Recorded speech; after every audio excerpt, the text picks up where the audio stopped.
Welcome into the studio, artist, and this much requested video on how I choose my underpainting colors. It's a question I get all the time. How do I go about analyzing a photo and choosing a color as a foundation that's really going to make my pastel painting pop with color and energy?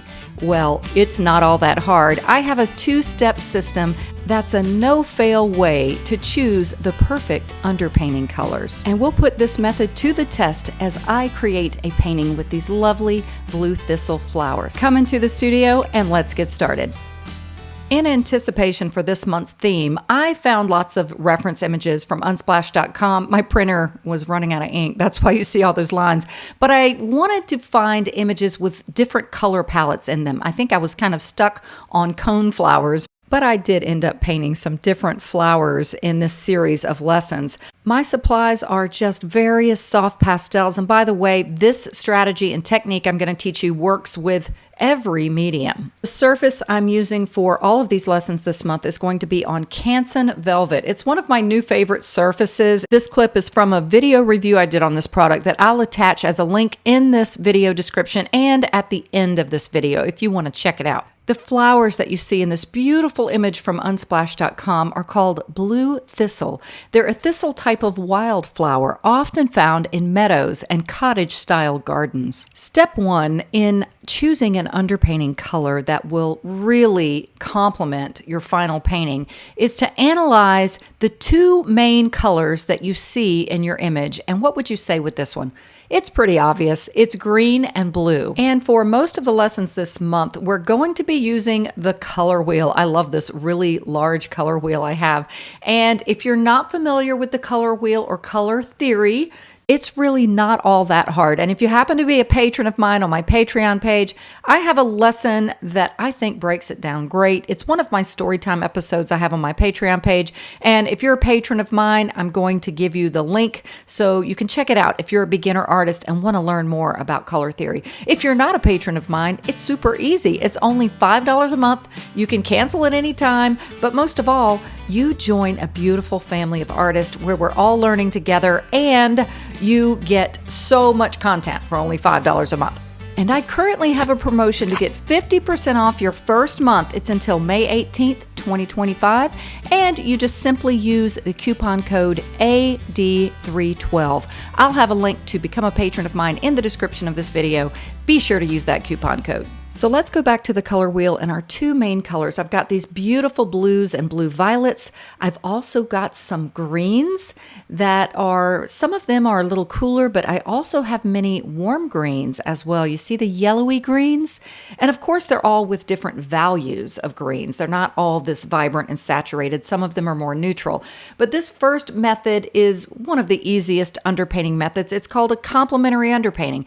I literally just go opposite on the color wheel and find some colors that I think will complement my two main colors of blue and green. And I'm going to show you a graphic in just a second of exactly how I do this. It's super easy, but I wanted to just share with you that I'm a why person. I used to always wonder, why does the color wheel work and color theory work? And just as an extra tidbit of information, it's because the color wheel is based on God's design and the rainbow. This was discovered by Sir Isaac Newton. That's a whole nother story. And sometimes I like to remind my subscribers here on my Monet Cafe YouTube channel that I have my lessons categorized in playlist, or now it's called podcast. And I have one called Pastel 101. It has 29 videos in it on all different beginner-focused topics. So check that out if you like. All right, let's go back to the color wheel and how we choose our complementary colors. So we're just looking to the opposite side of the color wheel. If I go with my blues and blue violets in choosing an underpainting color, its complement opposite on the color wheel is going to be in between yellow, orange, and orange. And by the way, that is almost like a no-fail underpainting color for most landscapes because most landscapes have blue and green in them. Now, if I want to give the complement to my greens and yellowy greens, I'm going to go with more of a red to a red-violet underpainting. And that's the one I'm going to choose, and I'll describe why I picked this one versus the yellowy orange one as I paint. As you can see, I have my Canson Velvet surface sectioned off in different dimensions of paintings, and I really just chose some shapes that worked to fit this entire sheet of Canson Velvet that's from one of their pads.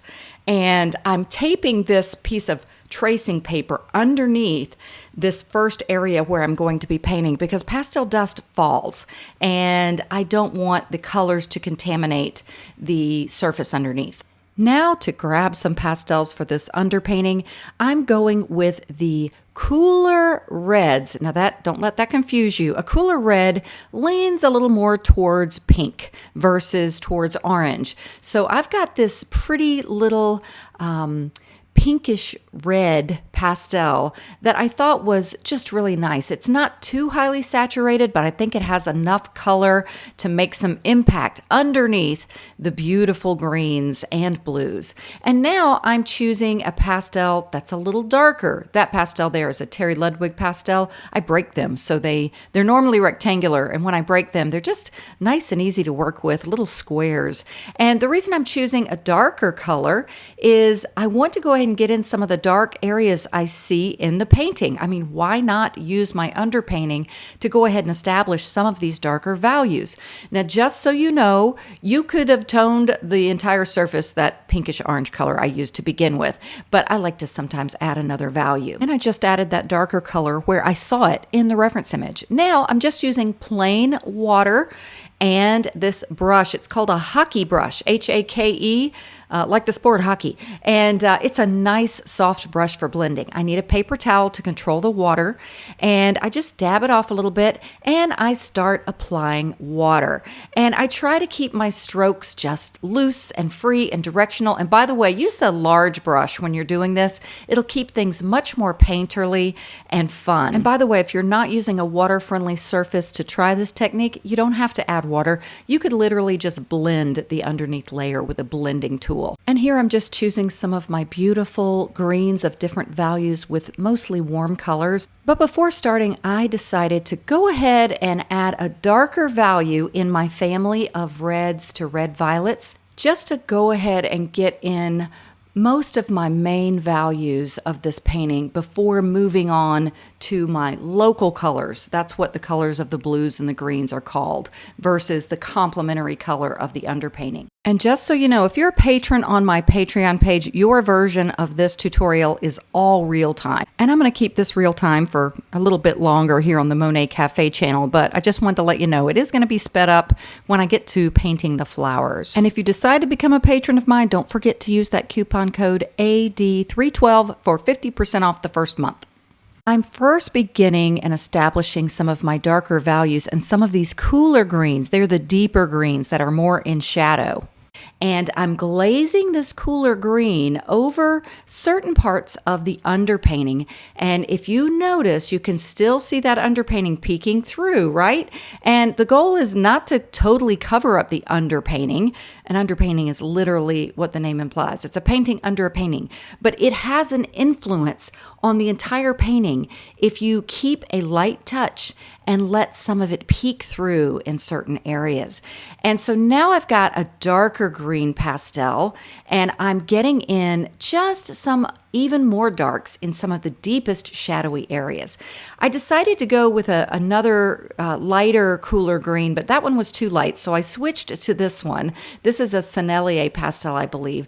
And I like to say I'm painting from the inside out. I'm not adding my lightest lights and my flowers that are on top until later. I'm getting the deeper values and things that are underneath all of these flowers and grasses. So it begins a little dark to begin with. This image is actually fairly dark in value, except for some of the flowers, and especially those white flowers that are like the icing on the cake at the end. Now I am going to blend this again. I discovered this tool years ago and I forgot to use it. It's a little stencil brush, and it does a great, now I am speeding these parts up. I think you get the idea. It is a great tool for blending. Notice how it's getting rid of all of that texture and so much of the surface peeking through, I should say. But can you still see that red shining through? I should have done it on the opposite side without the reds and the red violets for you to see the difference. If I just did this on the cream surface alone. That's a good idea. I should have done that. But now I'm adding some of this pretty earthy green. You can tell what some of my favorite pastels are because they're small. I've used them a lot. I believe this is also Sennelier green. It's kind of a foresty middle value green. And I'm just getting in this little gentle strokes, again, very lightly, of some areas where I saw warm greens. Now I'm going back to that green that's a little bit cooler. And by the way, things cool off in the shadows. So if you have a shadowy area, you're typically going to use cooler colors. Now, finally, to one of my warmer greens, that's a little middle lighter value. I just got a little bit in there for an idea, and I realized I think I'm going too light too soon. So I went back to a pretty earthy green. I don't know if this is the same one I used before. I think, yeah, it was. And I'm just getting a little bit more of that in. And by the way, how am I seeing these colors? You get better the more you do it. And trust me, I should be better than I am for as long as I'm painting or have been painting. And I always like to say, if I can do it, anybody can do it. I am totally self-taught. I've only been to one workshop in my life for pastels, and you can totally learn online. But I squint my eyes to see the colors in the reference image. If you squint your eyes really hard, you can see what values are light, middle, and dark. And you can often see what colors are more saturated, warmer, or cooler. So it's a great little tool. I always say it sounds weird to say you squint to see better, at least when you're painting anyway. And now I'm feeling good about this base of earthy greens. I've got some cooler greens, some earthy greens. I'm getting a good foundation to start getting in a few of these lighter values. There's a little area in the reference image. You can tell the sun's coming from the upper left. You can tell that by where the highlights are on the flowers. And also, there is some warmth. I noticed in these flowers, it's very subtle. If you look at the reference image, there's like a little bit of warmth on the left side of some of the main little blue thistle-y flowers. And I wanted to capture that yellowy warmth at the end of this painting, which I do. And that's the reason I told you at the beginning. I was going to tell you, why did I choose the reds and the red violets versus the goldens?